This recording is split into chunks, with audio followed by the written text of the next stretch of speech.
解答网络热门宠物视频。灵缇下。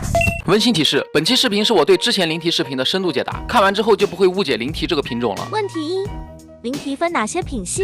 在国外，灵缇是作为一个大的品类存在的，类似于梗类犬这个形式。但是在国内，因为翻译问题和一些我也不了解的原因，被叫成了一个犬种。其实灵缇是分竞速、追猎和展示三个品系。很多人问格力是什么犬，其实就是竞速系的灵缇。从这个方面来说，格力就是灵缇。有些玩犬的大聪明说自己养的灵缇有多凶，咬人咬动物，这就是追猎系的灵缇。还有 AKC 展示系的灵缇，就是宠物科普博主给大家说的灵缇。有人可能会说展示系的是惠比特，这个不对啊。灵缇和惠比特虽然长得非常像，但那是两个犬种。问题二：灵缇到底适不适合家养？在国内，我们生活中养的绝大部分宠物犬都是 AKC 展示系的。AKC 展示性的犬性格都是经过人类驯化过的，性格都极其好，很温柔。这点确实要感谢漂亮国对家庭宠物犬的一点点贡献。如果大家对 AKC 有兴趣的话，之后我也会出一期关于 AKC 的视频解答。灵缇也是一样，作为 AKC 展示系的灵缇，性格温顺，运动量小，在欧美很多国家都是比较受欢迎的犬种，所以展示系灵缇作为宠物犬家养完全没问题。但是不能买到追猎系灵缇，这点我在灵缇视频没有说，确实是我的问题。但需要注意的是，展示系灵缇也是从最原始一点点驯化而来，原始兽性不可能没有。这就是为什么我一直说社会化训练很重要，只有做到正向教导，原始兽性才会被封印住，不被激发出来。问题三：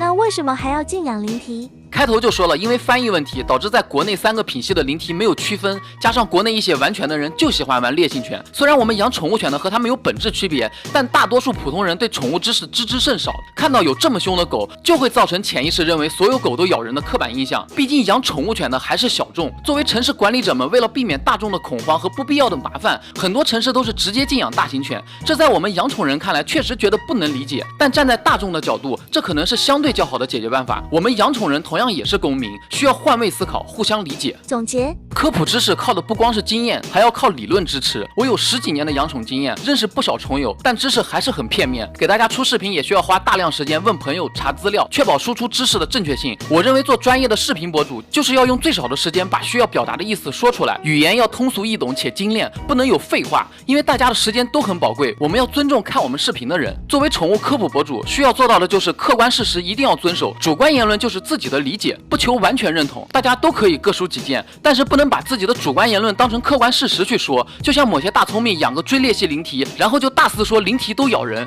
这是在以偏概全，误导大众，道不同不相为谋。我做视频是给家庭宠物犬铲屎官看的，我爱好和平，不喷不杠，所以玩犬的大聪明和键盘侠们请绕道。我是霹雳新爹，有问题评论区艾特我 respect。